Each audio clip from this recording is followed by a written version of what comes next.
àwa la béèrè fún ẹgbẹ̀rún lọ́nà ogún náírà tíjọba Adeleke san fún wa. NLC Ọ̀ṣun. Àgbáríjọpọ̀ ẹgbẹ́ àwọn òṣìṣẹ́ ìjọba lórílẹ̀‐èdè yìí ẹ̀ka ti ìpínlẹ̀ Ọ̀ṣun ti ṣàlàyé pé owó ìrànlọ́wọ́ tí ìjọba ìpínlẹ̀ náà san fún àwọn òṣìṣẹ́ àti àwọn òṣìṣẹ́ fẹ̀yìntì kì í ṣe ìgbésẹ̀ láti ra ìbò rárá, bí kò ṣe pé owó náà jẹ́ àbájáde ìbéèrè tí àjọ òṣìṣẹ́ gbé ka iwájú ìjọba láti ran àwọn òṣìṣẹ́ lọ́wọ́ nítorí ìṣòro ọrọ̀ ajé àti ìlọsókè owó oúnjẹ.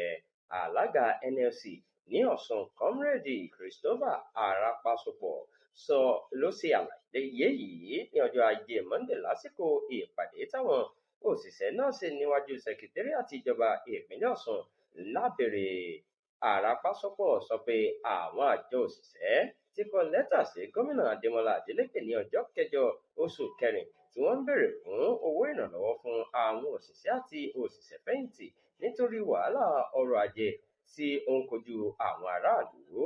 Ó ṣàlàyé pé lákòókò àwọn òṣìṣẹ́ béèrè fún ẹgbẹ̀rún lọ́nà ogún náírà fún òṣìṣẹ́ àti òṣìṣẹ́ fẹ̀yìntì kọ̀ọ̀kan, ṣùgbọ́n lẹ́yìn tí àwọn ìpàdé pẹ̀lú ìjọba ìpínlẹ̀ lórí ipò ìnáwó ìjọba, àwọn òṣìṣẹ́ náà gbà láti gba ẹgbẹ̀rún mẹ́wàá náírà fún ẹnì kọ̀ọ̀kan.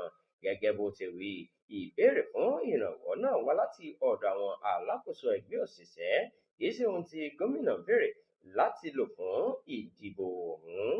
Ó tako àwọn ọ̀rọ̀ tó ń tàn káàkiri lórí ìtàkùn ayélujára pé owó náà jẹ́ ìgbésẹ̀ gómìnà láti ra ọkàn àwọn òṣìṣẹ́ kí wọ́n lè dìbò fún un nínú ìdìbò gómìnà tí yóò wáyé ní ọjọ́ 15 oṣù yìí. Alága NLC sọ pé àwọn òṣìṣẹ́ àti òṣìṣẹ́ fẹ̀yìntì tún ní òmìnira láti dìbò fún olùdíje tí wọ́n bá fẹ́ láì bìkítà owó ìrànlọ́wọ́ tí wọ́n gbà. Ó ní àwọn kò ní fààyè gbà kí ẹnikẹ́ni dẹ́rùba àwọn òṣìṣẹ́ lásìkò ìdìbò náà. Ó sì pe gbogbo àwọn ẹgbẹ́ òṣèlú láti bọ̀wọ̀ fún ẹ̀tọ́ àwọn aráàlú lábẹ́ òfin. Arapasopọ̀ tún rawọ́ ẹ̀bẹ̀ sí Ààrẹ Bọ́lá Tinubu láti dá sí ọ̀rọ̀ náà kí ó sì rí dájú pé àwọn olóṣèlú gba ìdìbò náà láàyè láti wà ní àlàáfíà.